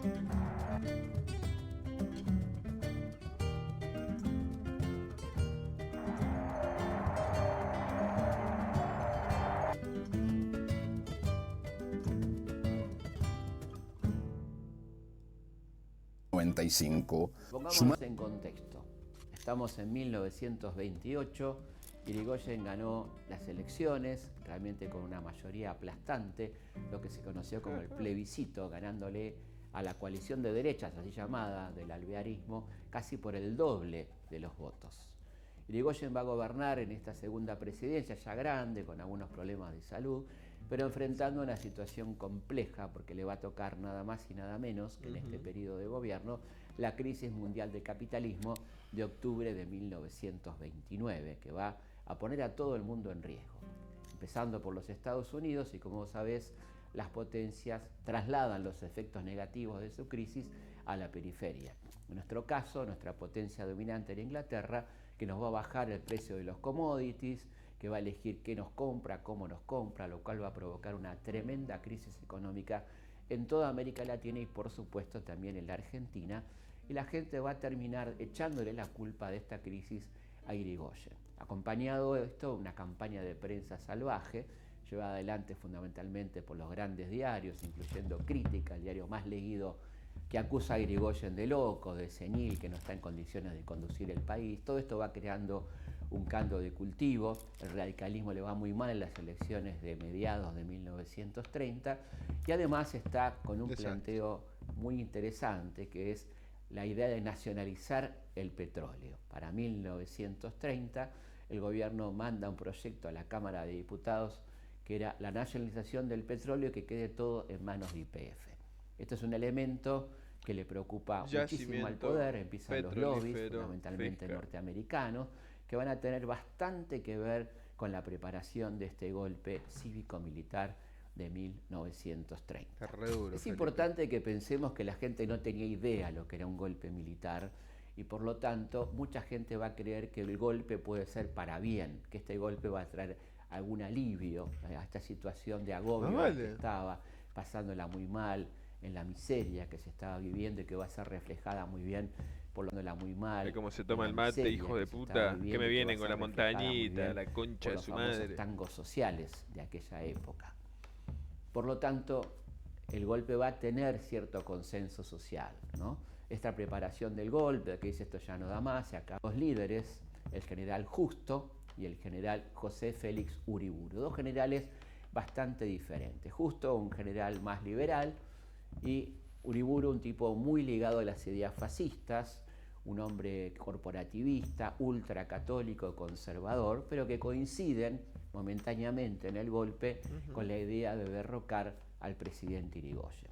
Dentro del sector de Justo había un joven oficial que era Juan Domingo Perón, que creía que era la solución ese golpe de Estado y que luego se va a hacer una profunda autocrítica, pero como mucha gente va a decir, ¿no vas a decir que Perón participó del golpe? Sí, efectivamente lo estamos diciendo, Perón participó del golpe de 1930. Pero no se la acuerdan. semana previa todo el mundo sabe que algo está por venir, hay no un lo quieren movimiento ver. de prestigio militar, se fija La Plata, presenta su renuncia, el lujo, dicen ellos, en realidad el presidente de la sociedad rural y uno de los hombres son de empresas absolutamente inglesas, copiados puros, de que el modelo de Uriburu es un modelo tremendamente represivo, reducción de los presupuestos de educación, de salud, etcétera. ¿Cómo lo va a aplicar? Obviamente con la represión.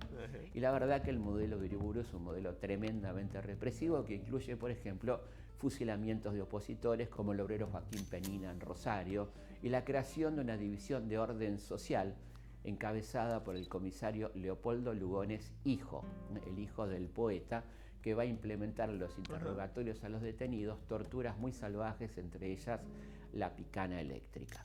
Son miles los presos políticos en todo el país y comienza a aplicarse entonces un régimen de ajuste brutal, el cual va a incrementar la desocupación, la desolación, los desalojos, desocupación. La primera gran villa miseria, dice Juan José Real sobre Villa Desocupación, la primera gran villa miseria de Buenos Aires que nace justamente con este golpe y con esta crisis de 1930.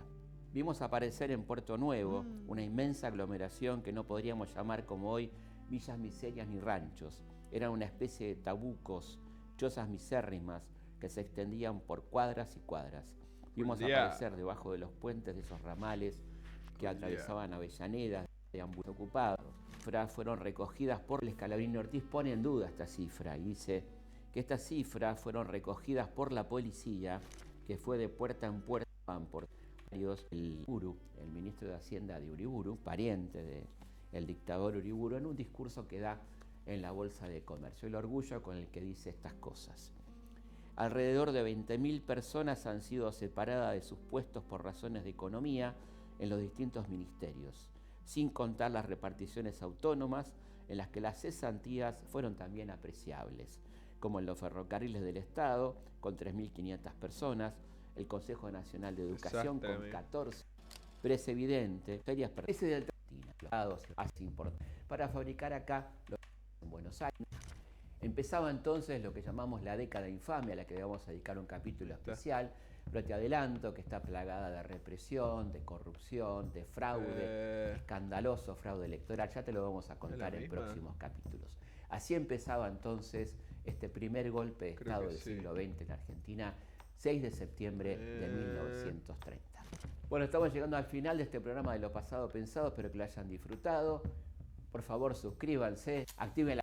Hola, ¿cómo les va? Bienvenidas, bienvenidos a Lo Pasado Pensado. Hoy vamos a hablar de uno de los Buenas más noches, grandes familia. Esperemos que... de la historia argentina, sin ninguna exageración. Hola, ¿cómo les va? Bienvenidas, bienvenidos Mirá vos, a Lo Felipito, Pasado che. Pensado. Hoy vamos a hablar de uno de los más grandes Señor. de la historia argentina. Mirá, vos no sin ninguna sabía que ibas a hablar exageración. así de él. Estamos hablando nada más y nada menos que de Martín Miguel de Güemes. De Güemes. Que ahora falleció, ¿no?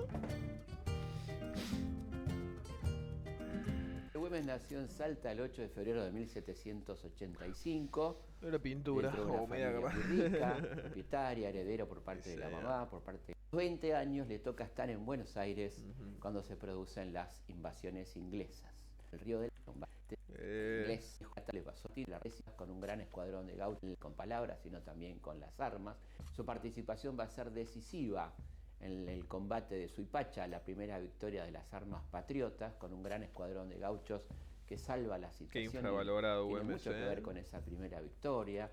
Va a estar permanentemente defendiendo la frontera contra las tropas españolas. Vuelve a Buenos Aires en el año 12 y ahí lo conoce casualmente a San Martín en la casa de los Escalada. A esa altura Güemes era un oficial de las armas patriotas que tenía una idea muy clara de qué hacer en la frontera norte.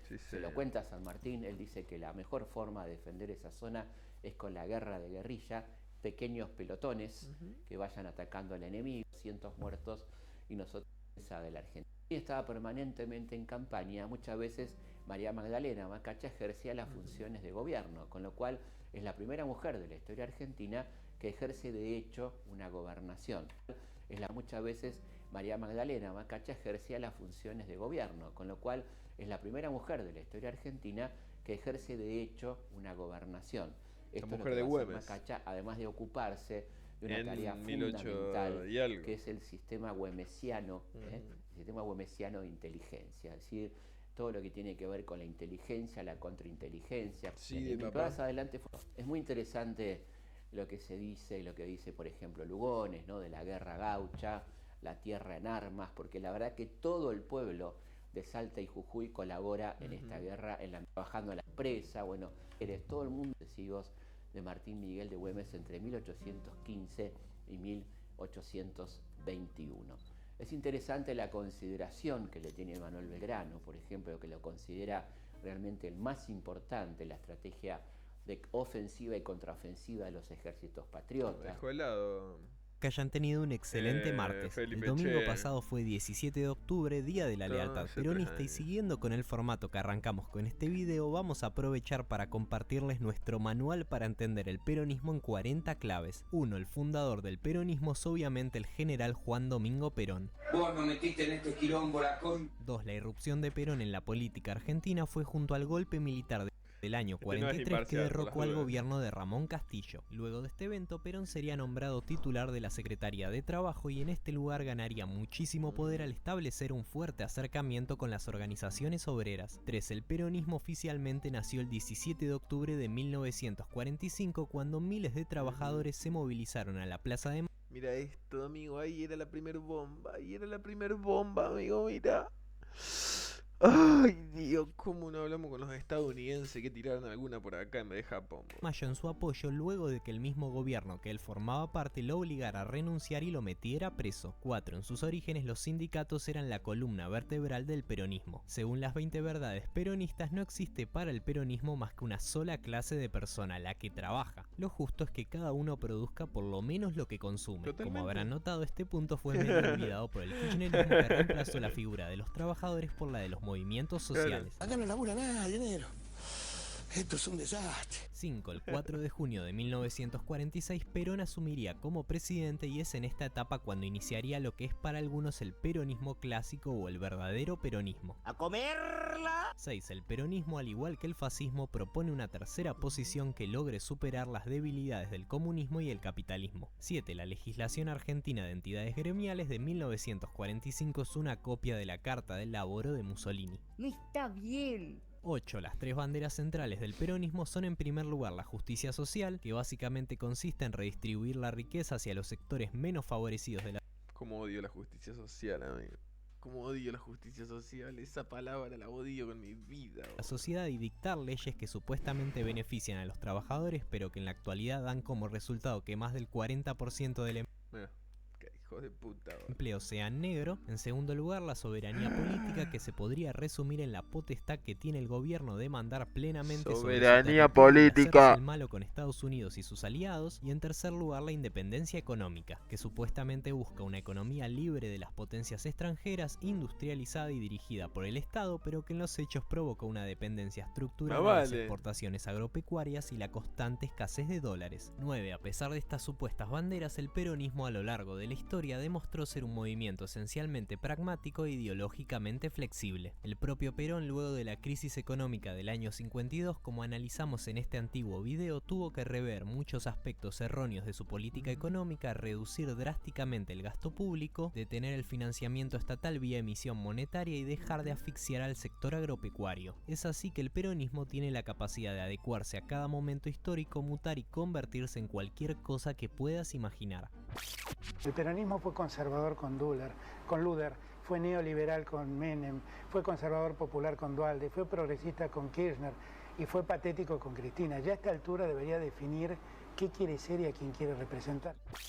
10. Dicen las malas lenguas que Perón era un excelente violinista. 11. Durante los ¡No! primeros años del peronismo, debido a las medidas sociales de Perón, los salarios reales de los trabajadores crecieron fuerte. Dicen las malas lenguas que Perón era un excelente...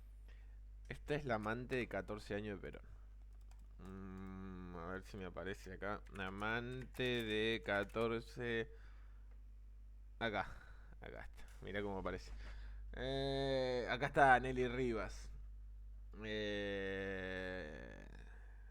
Y comenzó cuando ella tenía 14. ¡Oh, pajero! Tiene 14 el 60. Acá está, mira, Nelly Rivas. Fue una mujer argentina que según se dice mantuvo una relación sentimental. Hijo de remil puta. ¿Quién fue el gran amor? ¿Cuántas mujeres tenía? 3. Tizón. Bueno, me mostré una sola. Bueno, aunque Eva. ¿Qué pasó con Eva? Acá está el amante de 14, Nelly. Y ¿cuántos años tenía Eva cuando conoció a Perón? Acá está, tenía 24 y él tenía 48, hijo de puta. Ella era stripper, ¿no? ¿Qué hacía Eva? ¿Qué hacía Eva antes de Perón? Era putaniero, boludo. Una actriz. A los 15 mudó a Buenos Aires. A ver, acá está. Actriz.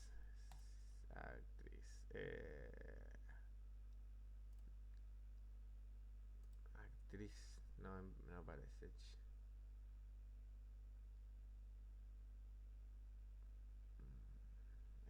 ¿Cómo se llama? Era prostituta. Eva Perón. Ahí está. Trae la santa y la puta. Nunca ocupó un puesto dentro del Estado. ¿Dónde está? ¿A dónde está? Claro, acá está, ¿ves? Mirá, era fiel, pero como guionista hay que mostrar los dos lados.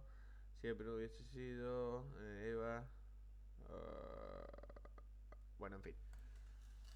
Violinista. 11. Durante los primeros años del peronismo, debido a las medidas sociales de Perón, los salarios reales de los trabajadores crecieron fuertemente. Sin embargo, el impacto de la crisis fue tan grande que para 1955 los salarios habían regresado a los niveles de 1939. 12. El peronismo es colectivista. Volviendo a las 20 verdades peronistas, la escala de valores de todo peronista es la siguiente. Primero la patria, después el movimiento y luego los hombres. El peronismo se autopercibía como el único partido que expresaba correctamente a la nación y al pueblo argentino. 3. El peronismo siempre recurrió al uso selectivo de sus enemigos para construir poder, tanto en sus orígenes como en la actualidad. La oligarquía, el imperialismo, Brad en Estados Unidos, los empresarios, el capital concentrado, el campo, los medios de comunicación, el FMI o los trolls macristas. 14. Perón amaba a los caniches. 15. Para algunas personas el peronismo va más allá de la política. Puede ser una tradición familiar que se hereda, un sentimiento similar al de un equipo de fútbol o una religión cuya jefa espiritual sea Perón. 16. Las políticas aplicadas por el peronismo y sus herederos, sobre todo las relacionadas con agrandar el tamaño del Estado y atacar la generación de riqueza, han contribuido enormemente al empobrecimiento de nuestro país. 17. Sin embargo, los famosos 70 años de decadencia que suelen repetir los críticos de Perón no son solo responsabilidad del peronismo, sino de todas las fuerzas políticas que han gobernado Argentina durante las últimas décadas. 18. Aunque el estadio de Racing lleve su nombre, Perón era de Boquita.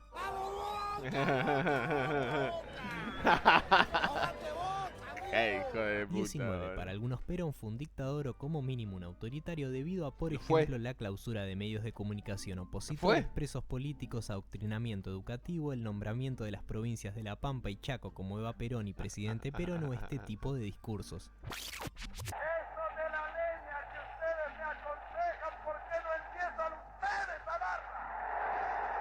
Bueno, hermano, paremos un poquito la moto.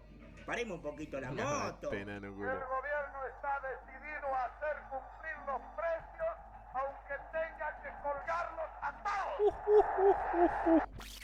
20. A partir de la irrupción del peronismo se podría decir que la política argentina se reduce a peronistas y antiperonistas, división fomentada desde nuestra humilde opinión de casi igual manera de las dos partes. 21. El primer gobierno peronista fue el padre de la inflación en Argentina. A partir de la nacionalización del Banco Central, la inflación mayorista pasó de un 8% en 1945 a un 49% en 1951. 22. Se suele dividir a 5 a un 40.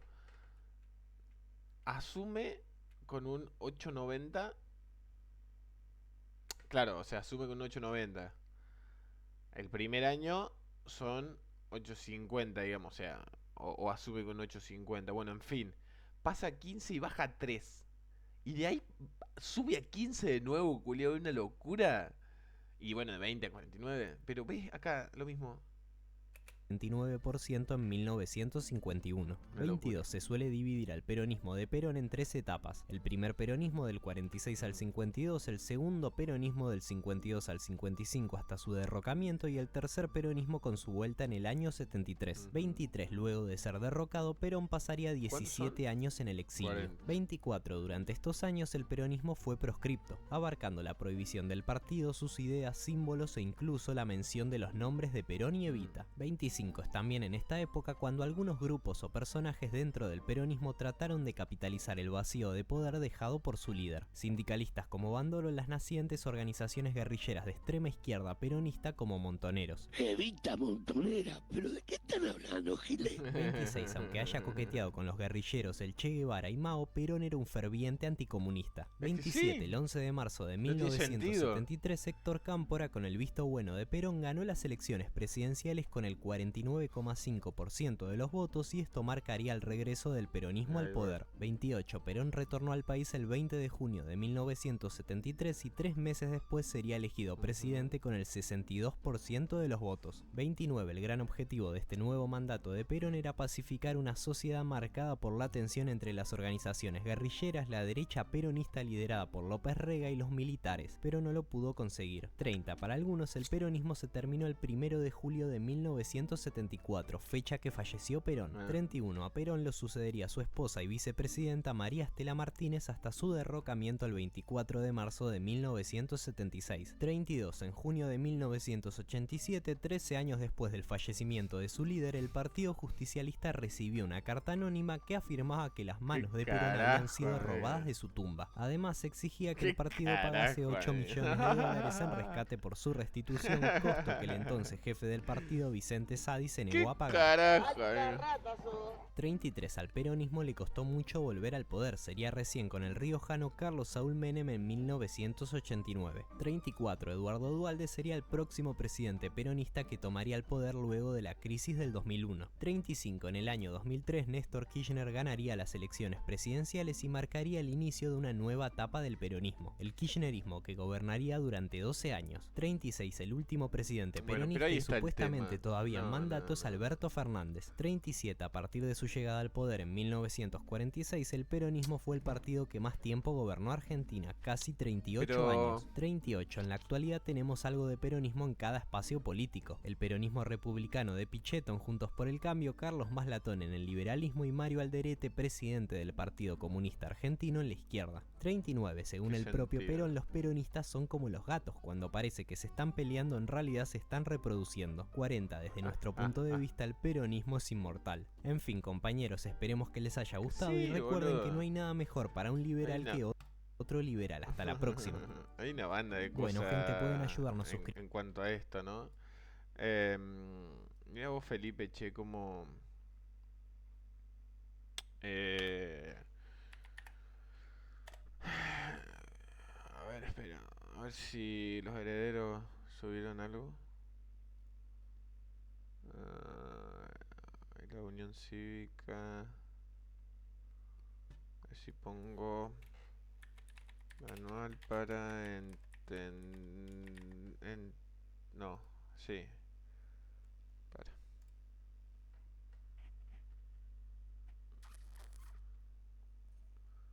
Ay. ¿Por qué sucedió el golpe de estado? Bien, eso terminó ahí, así que acá.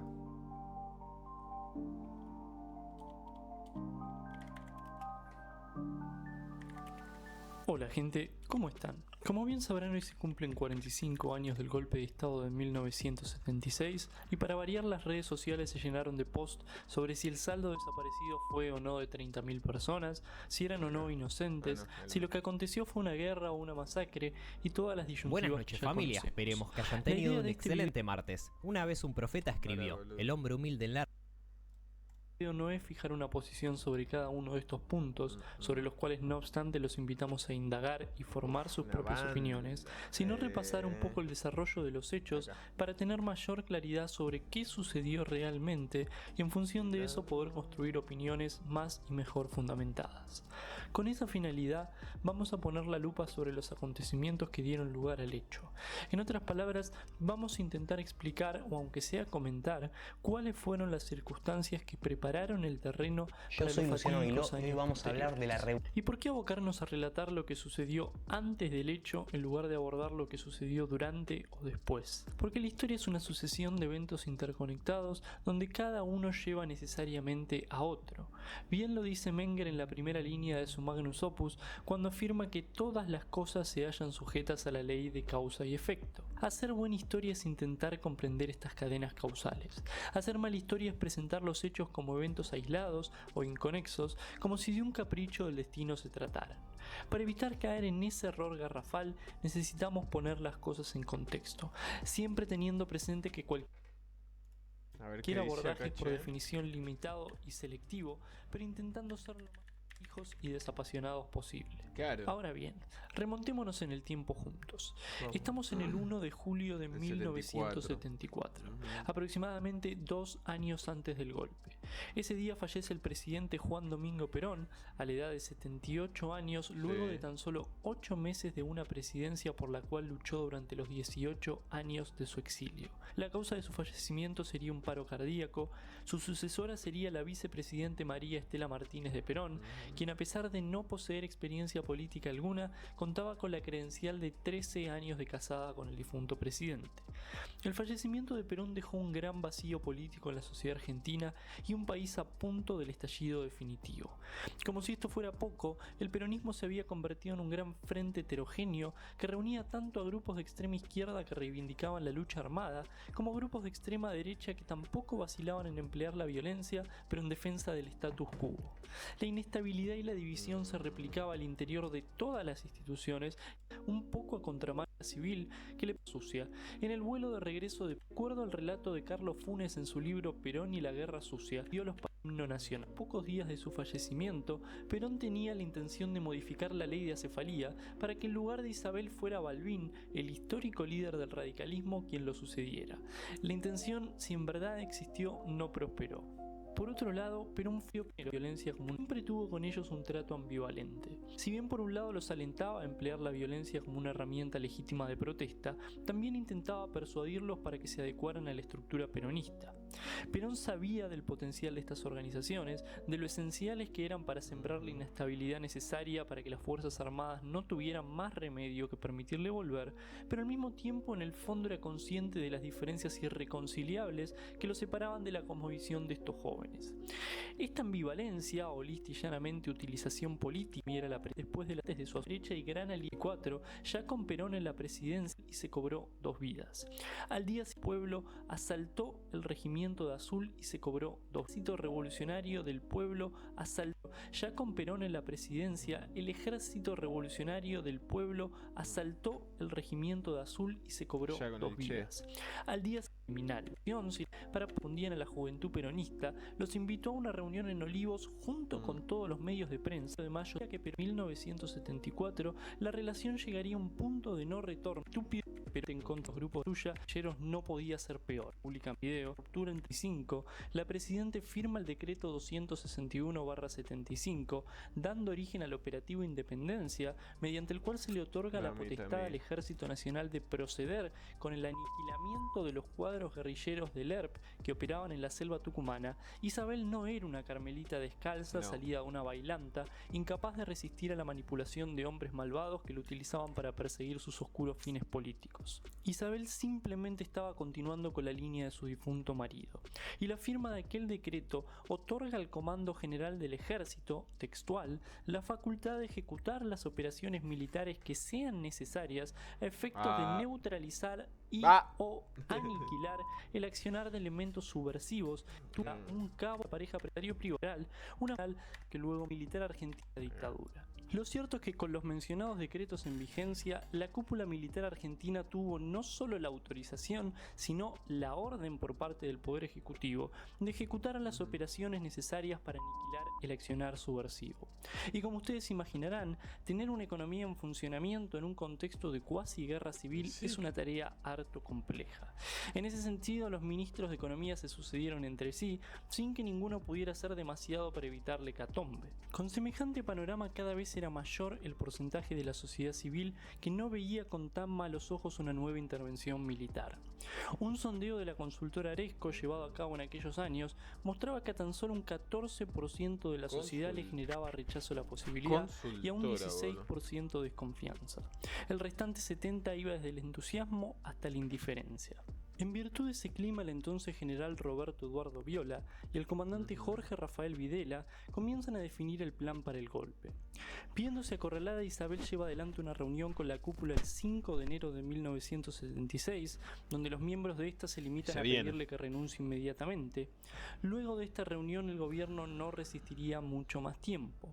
Poco antes de la 1 de la mañana del 24 de marzo de 1976, el helicóptero que trasladaba a la presidenta Isabel Perón hacia la quinta presidencial fue desviado hacia el aeroparque Jorge Newbery, donde fue recibida por el general de brigada José Rogelio Villarreal, el contraalmirante Pedro Santamaría y el brigadier Basilio Lamidoso, quienes le comunicaron que las Fuerzas Armadas se habían hecho cargo del poder político y ella estaba siendo formalmente destituida y detenida. Fue trasladada a Neuquén para ser recluida en la residencia El Mesidor, residencia oficial del gobernador en Villa Langostura.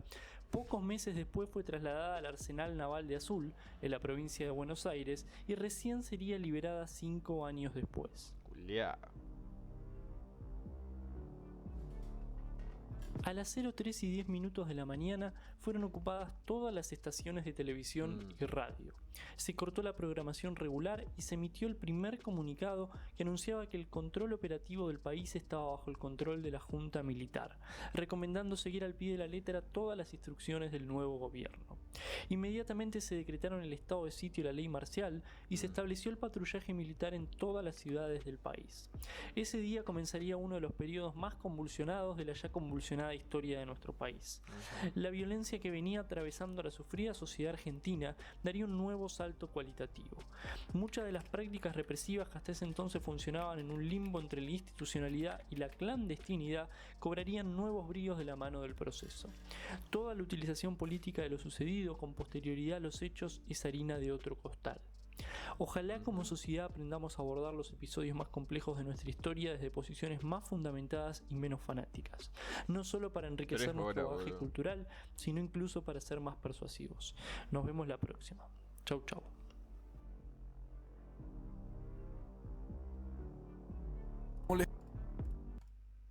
Hola, ¿qué tal? ¿Cómo les va?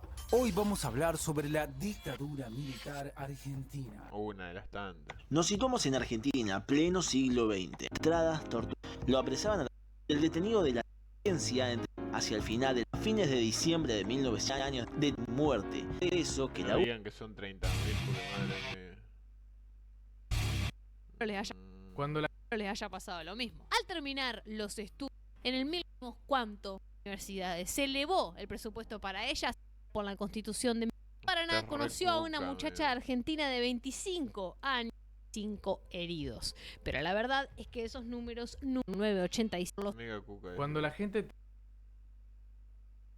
Cuando la gente te habla sobre el último gobierno dictatorial de la Argentina, se suele tachar a los militares de neoliberales, lo cual es decir mucho para un gobierno que tomó toda la deuda posible y que se dedicó a la construcción y financiación. No sé por qué se dice. tema que...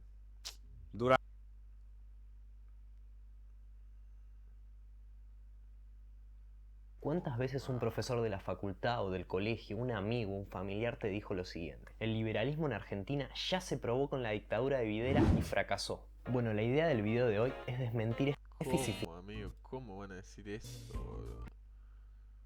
Pues están down, boludo. Mogólico, bueno, idiota. Pero... no te lo van a decir. Un día como hoy.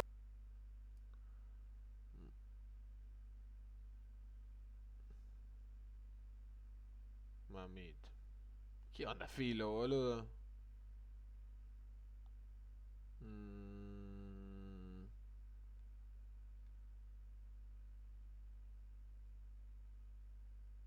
Lale Marín, esa mamita.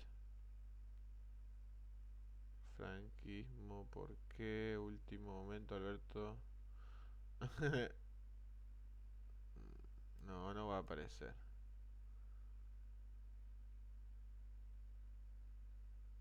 A ver si fue tan mala la dictadura militar.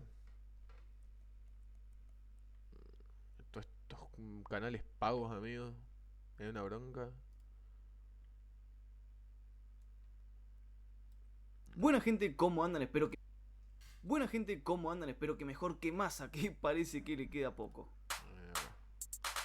24 de marzo, feriado por el Día de la Memoria, y va a pasar lo mismo que todos los años. Te van a hablar de la censura de distintos artistas, en la radio van a poner Dinosaurio de Charly García, en la tele van a poner La Noche de los Lápices o la otra que sale Charly, el gobierno va a hacer actos, van a decir que la dictadura fue neoliberal y las redes sociales se van a dividir entre dos tipos de publicaciones. Una de imágenes de pañuelos blancos y otras diciendo que no fueron 30.000. Hijo de puta, acagüey. Y a mí se me ocurrió hablar de cosas que por lo general no se mencionan mucho, pero que están ahí a la vista de todos. Lo primero es que se hace una demonización de los militares. Literalmente en Paca Paca hicieron una caricatura para niños donde salen así. Y sí, los militares fueron una verga. Desaparecieron y torturaron gente, endeudaron el país y todo lo que siempre escuchamos, pero nadie habla del otro bando. Del otro lado de los militares habían grupos terroristas. Montoneros, ERP, Frente Argentino de Liberación, Fuerzas Armadas Peronistas, Grupo Obrero Revolucionario, Movimiento Revolucionario 17 de octubre, etcétera, etcétera. A estos grupos guerrilleros hoy en día se los nombra como jóvenes idealistas. Y las ideas de estos jóvenes eran matar gente, hacer secuestros, poner bombas, un amor. En el medio de la guerra entre militares y guerrilleros, obviamente quedaron un montón de inocentes. Los dos bandos fueron una mierda. Los dos bandos tienen las manos con sangre, pero uno se lo repudia y al otro se lo conmemora.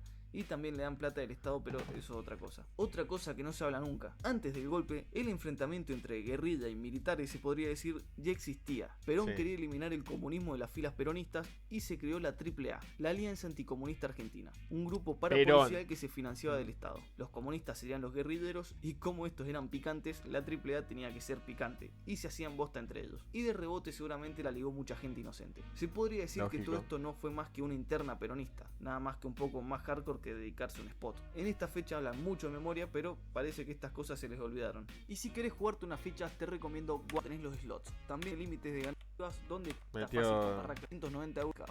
Y lo otro es qué carajo pasó con Isabel Perón. ¿Por qué carajo era la presidenta? Si hubiera existido este meme, los pibardos de la época lo hubieran usado. Vamos a volar por los aires. Para darles un poco de contexto, porque creo que muy poca gente sabe cómo terminó ahí. Como primera cosa que tenés que saber es que su verdadero nombre es María Estela Martínez. Isabelita es su nombre artístico, era bailarina, y en una gira con un grupo de ballet terminó en Panamá. Perón en ese momento estaba proscripto y exiliado en Panamá. Lo invitaron a ir a un show y se termina encontrando con Isabelita, dejando en claro que en realidad no importa la política, las proscripciones ni la guerra.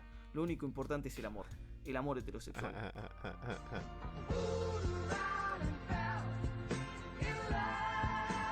En ese momento Isabelita tenía 25 años y Perón 60. Pues era, no pues. Y bueno, posteriormente se terminaron casando y fue su tercera esposa. En el medio de todo esto fue agarrando cancha política, acompañándolo a sus reuniones, viajes, etcétera. Y la cosa es que en las elecciones del 73 la fórmula peronista terminó siendo Perón-Perón. Perón a la presidencia e Isabelita vice. Y ganan las elecciones. Justo en esos años Perón ya está bastante hecho bosta y en el 74 fallece, por lo que Isabelita Perón asume como presidenta. Y por si todavía no te diste cuenta, sí, una bailarina fue presidenta de la nación. Esta democracia no sirve. Durante su presidencia pasaron dos cosas claves antes del golpe militar. El Rodrigazo, que es que Celestino Rodrigo asumió como ministro de Economía y tomó medidas que hicieron bosta todo, entre otras cosas suba de 100% en servicios públicos, 180% en combustibles y devaluación del peso frente al dólar, y esto obviamente no tenía muy contenta a la gente. Y lo otro que hizo muy importante fue la firma de los decretos de aniquilamiento. Como dijimos recién, en esa época estaban los jóvenes idealistas y estaban haciendo concha todo.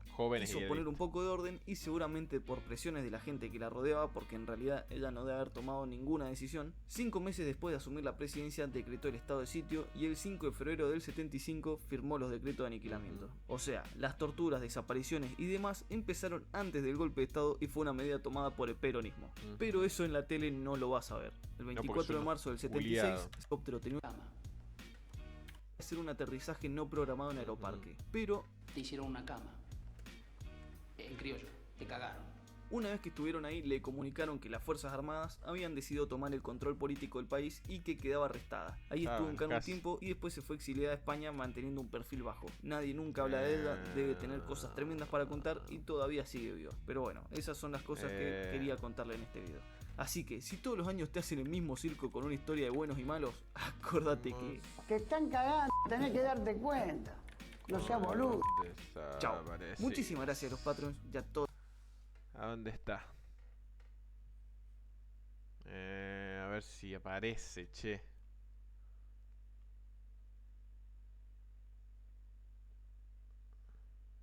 Acá está. ¿Cuánto dura? ¿No? Es un hombre que participó, ¿no?, de las filas montoneras, que puso polémica con un ex montonero, así dice la placa, inventate de las más... el audio y después te cuento algo más del tema. A ver. ¿Cómo se llegó a esa cifra? Llegaron las madres de Plaza de Mayo a Amsterdam. Escuchen, hijo de puta, escuchen. Y en ese momento traían una lista, una lista de unos 4.000 y pico de casos, personas desaparecidas, y necesitaban dinero para solventar gastos y para tener un lugar propio, una casa propia. Qué bronca. Los holandeses, que son gente muy solidaria, estuvieron dispuestos a ayudarla, pero presentaron una lista que, digamos, querían presentar un genocidio. Y los holandeses, Amsterdam es una ciudad judía, decían, miren, nosotros tuvimos 6 millones de muertos, era un genocidio. Ustedes no pueden venir con este planteo. Lo que hicimos nosotros es aumentar las cifras. Cifras que no existían en los papeles, porque lo que había era eso. ¿Y la cifra cuánto era en ese momento? Más o menos alrededor de 4.800. Nos juntamos, decidimos a ver cómo podíamos levantar las cifras. Del año, se manejaron muchísimas cifras. Pero la mentira era necesaria para conseguir ese dinero. Esto no te lo cuento. Ese dinero para la madre de los desaparecidos. A nosotros nos parecía justa la causa. Se aprobó 30.000 y quedó 30.000. Fui yo el que dijo 30.000. Pero lo dije... ¿Usted dijo 30.000? Sí, yo fui el que dije 30.000. Usted es yo soy la persona que dijo 30.000 desaparecidos. No, digamos, en ese momento para conseguir el dinero no era una cosa negativa. Lo negativo vino después. Lo negativo fue cuando, con esa cantidad de muertos que ya teníamos y desaparecidos, se aumentaron a 30.000 realmente que no existen. Y esos 22.000 personas que no existen son las que nosotros decimos que es una estafa. ¿Por qué es una estafa? Porque cobraron. Entonces queremos saber, yo personalmente y otros más, queremos saber el nombre de cada persona desaparecida que no figura en la lista. ¿Y que cobró? Y que cobró, porque claro. Si los desaparecidos son 8.000 y hay 30.000, quiere decir que los gobiernos de turno hicieron desaparecer a 22.000 personas más, que no sabemos quiénes son. Lo hicieron desaparecer, pero cobraron. Bueno, fuerte lo que dijo este hombre, que no hay que perder el eje, que es un asesino, ¿no? Es un hombre que participó, ¿no?, de las filas montoneras, que puso bombas y demás, que por estas cuestiones que ha tenido la justicia argentina, ¿no?, del indulto de Menem para acá, no se ha revisado esa parte. Por Dios, amigo, por Dios. Ay, no. Bueno, muchachos, eso fue un poco la historia argentina, la historia de nuestro país, un poquito revelando ahí. Roca un tipazo. Primer gobierno de Perón, dentro de todo se acomodó un poco, pasa que la gente volea el brazo y te agarra el codo. Pero bueno, espero que queden un poco de algunas dudas saldadas.